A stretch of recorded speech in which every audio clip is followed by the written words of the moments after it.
I was wondering if Lisa Cook lives here, or do you rent?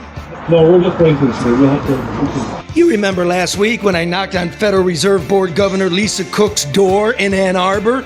Governor, where do you live? She claims she lives there on her tax papers, but she doesn't live there. I found out she lives in D.C. That's tax fraud. That's a felony. I even got her phone number. At the tone, please record your message. Hi, Lisa. It's Charlie LeDuff, the reporter in Detroit. I found out you're living in D.C., but you're claiming residence on your Ann Arbor home for the tax break. You're in charge of mortgages. Isn't that tax fraud? Will you be resigning, madam? Give me a call. Bye-bye. Have a nice day. Well, who put her name on the tax papers in Ann Arbor? So I called her property manager there. Bob! Your call has been forwarded to voicemail. Hey, Bob, it's Charlie LeDuff, reporter in Detroit. I noticed that you're the guy handling Lisa Cook's Ann Arbor property. She doesn't live there, but she's claiming the tax exemption like she does. So I'm wondering, who did that? Who put her name on the tax papers? Was it you? Was it her? Was it some phantom? I don't know, but anyway, give me a call. Have a great day and go blue. Really confused now, I reached out to Ann Arbor real estate attorney, Matt Wilk. He might know something. Hello? Hey, hello, Matt. This is Charlie LeDuff, a reporter in Detroit. Hey, Charlie, how you doing? Wait, hold on a second, man. I can't hear you.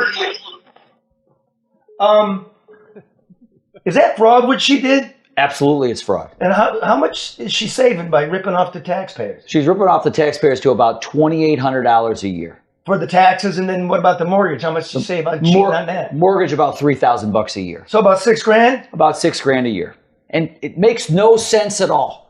She can give a speech for $50,000 anytime she wants. Why is she cheating the taxpayer to the tune of about $6,000 a year? It's fucking outrageous. It's outrageous. Okay, I'll find out what's going on when I get a hold of her. Listen, thanks for your time.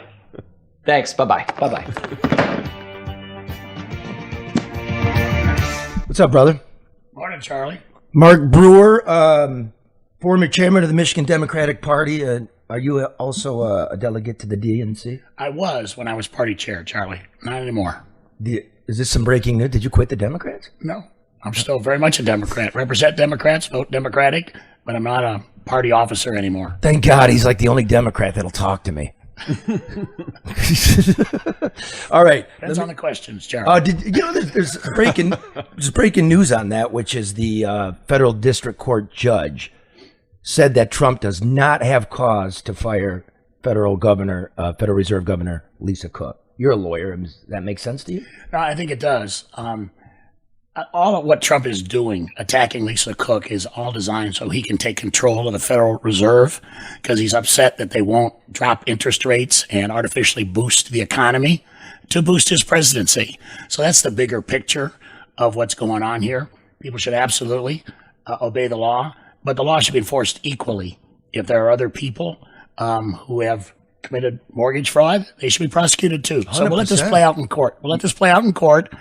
But again, this is the big picture here. This is about the independence of the Federal Reserve, which is really important. We've agreed to it on a bipartisan basis for decades, that you don't use politics as a motivation to tamper with the economy. Ann Arbor Public Schools, as you know, need money, but Lisa Cook apparently needs money more. Cook, our vagabond governor on the Federal Reserve, has a lot of houses, a lot of excuses, and a full-blown federal fraud investigation. And now, with new tax records that we have unearthed, things may have just gotten a whole lot worse for Madam Governor. Give me some background here. Somehow Cook can afford 3 houses, one in Cambridge, Massachusetts, one in Atlanta, Georgia, and the third here in Ann Arbor, Michigan. When the filing of the financial paperwork back in 2021, Cook claimed she lived in all 3 primary residences to get the mortgages. That's not possible to live in all 3. The Trump administration alleges that Cook cheated on those mortgages to get favorable loan terms, which would be fraud. Now, here's the news. When all said and done, it may be that the Ann Arbor house is her undoing. Cook has again listed the 100-year-old house as her permanent home, allowing her to claim a primary residence exemption, a PRE, which lowers her tax bill by thousands of dollars a year. That money would otherwise go to educate Ann Arbor's public school kids. Now here's the problem. Cook also registered the house this past April as a certified rental property with the city of Ann Arbor. The house is currently listed on apartments.com for $2,750 a month. Now, a knock at the door last week revealed a white man behind a chain door who said that he was a renter. Cook didn't live there with him. So that means she's committing the PRE fraud in Michigan, which carries a maximum fine of $5,000 and 5 years in prison. Governor Cook's office is located in the Eccles building on Constitution Avenue in Washington, D.C. That means her one-way commute from Ann Arbor would be about 521 miles, an 8.5-hour drive. It's a hell of a commute. More likely, Cook lives in D.C.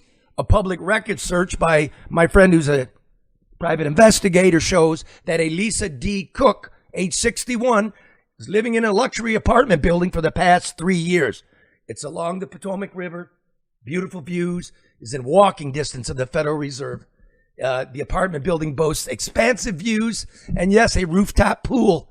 A basic one-bedroom, 700 square foot apartment starts at a paltry $5,000 a month. Now, here's the fallout. Cook has made a lot of excuses since her 3-card mortgage money was revealed. First, she claimed it was a clerical error. Then she claimed she revealed the connivance on disclosure papers during her confirmation process. Then she claimed the mortgage scam is irrelevant because she committed the fraud before she began working for the federal government. The whole thing is as embarrassing as it is outrageous. The governor of our central bank, an alleged grifter, a prevaricator, a tax cheat, Ann Arbor Public Schools, funded by property taxes, has fallen on hard times. Teachers have been laid off and programs have been cut. Governor Cook needs to fess up, pay up, packs her bags up, and shut the F up.